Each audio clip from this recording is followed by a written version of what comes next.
The year is 2009. Millennials are growing up. They started to have their own money and step into new jobs. All while the world around them is full of color, clutter, and outright chaos. Their parents' homes are piled with stuff. iPhone operating systems are skeuomorphic fever dream of stitching, leather, and fake paper textures that wouldn't fool a child. The Notes app literally looks like a fake legal pad. Windows is just about to let go of its worst version yet, Vista. And Android is, well, yeah. In short, the world was full of incoherent, unorganized design languages. As new technologies started to reshape everyday life, people started to crave a movement that gives some form of identity, or declutter, or organize, or clean up this crazy world of ours. A movement that signals a shift in priorities, away from collecting things, towards a mindful sense of what we should keep and what maybe we should throw away. Enter minimalism. A movement already a century in the making. It began with Kazimir Malevich's 1915 Black Square, a radical simplification of form and color. Frank Stella pushed that movement 15 years later with his black stripe paintings, earning himself the title Father of Minimalism. The philosophy turned into a lifestyle from an art form. Marie Kondo's famous Does This Bring You Joy? And Wayne Elgin's Voluntary Simplicity were a gentle rebellion against endless accumulation of stuff. It kind of reframed living lightly, not as an act of deprivation, but as a mindful practice, where meaning grows in that empty space that consumer culture usually grows. It's refreshing, right? It's a rejection of a cluttered world shaped by capitalism, consumerism, and that urge and impulse to just buy things because they exist. So with that in mind, it wasn't a surprise that millennials adopted that ideology very quickly. It was the perfect storm. A generation fed up of clutter, wanting fewer things, and thanks to the economical crisis, are able to afford a few things. So amongst all of that, the color grey rose as a safe haven. It dominated showrooms. The contemporary style became white walls, grey furniture, and only the bare essentials in a room. This trend eventually earned its name, the Millennial Grey. So what do companies do when they hear about a trend that rejects the clutter that they're producing? They do the most predictable thing imaginable.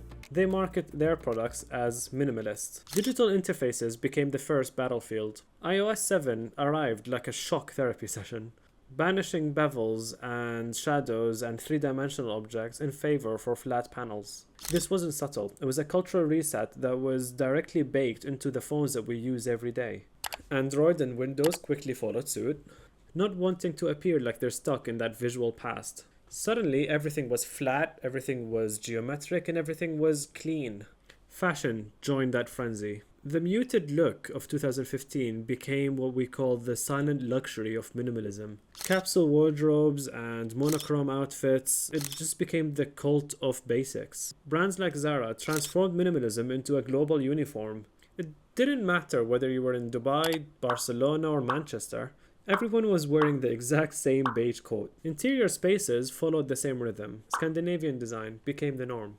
Blonde wood, soft greys, and matte black accents, and plants that were arranged at an intimidating precision. Everyone had the exact same IKEA Kallax shelving units, haunting every single apartment like a ghost. I know that because I've had one of them.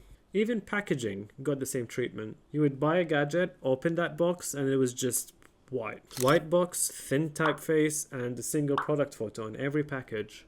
You could buy 10 different products and all the packages looked like their cousins. In that sense, minimalism became less like a style and more like the default. The movement became too big, too fast, and it started to flatten everything it touched.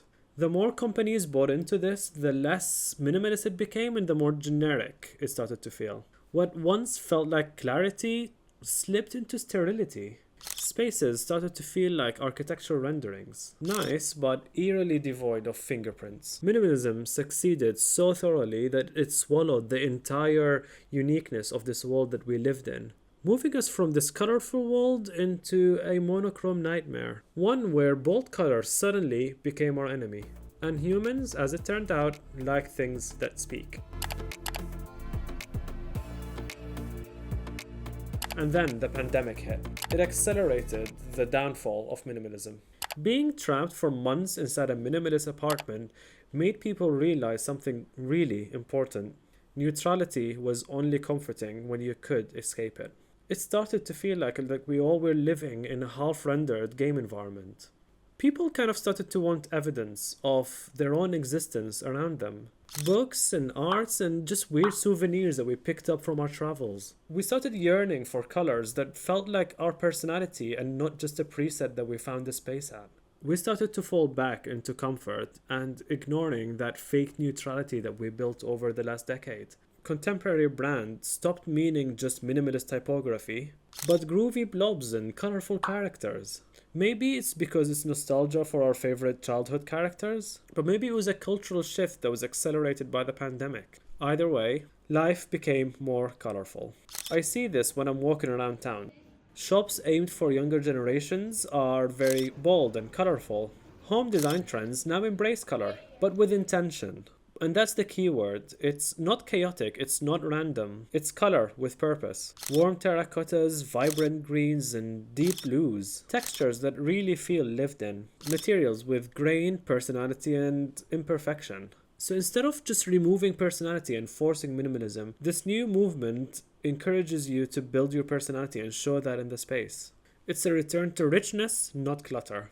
Even massive corporations that rode the minimalism wave are adjusting. Apple, for example, has moved from that flat design that we talked about earlier into more three-dimensional glassy elements. All that said, minimalism is not that evil. It encouraged us to rethink what we truly need for a fulfilling life. It's not that 40th thing that you won in a bid on eBay, nor that 20th sweater that you got on Vinted.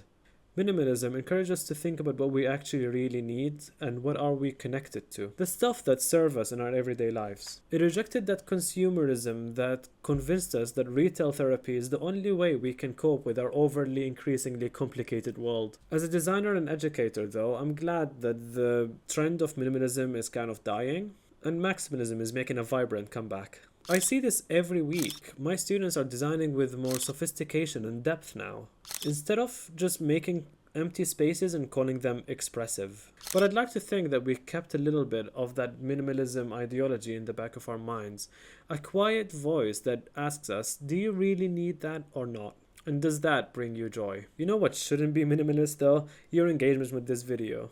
If you found this insightful, please consider subscribing and liking this video so more people can see design through a designer and practitioner's perspective. I'll see you in the next one.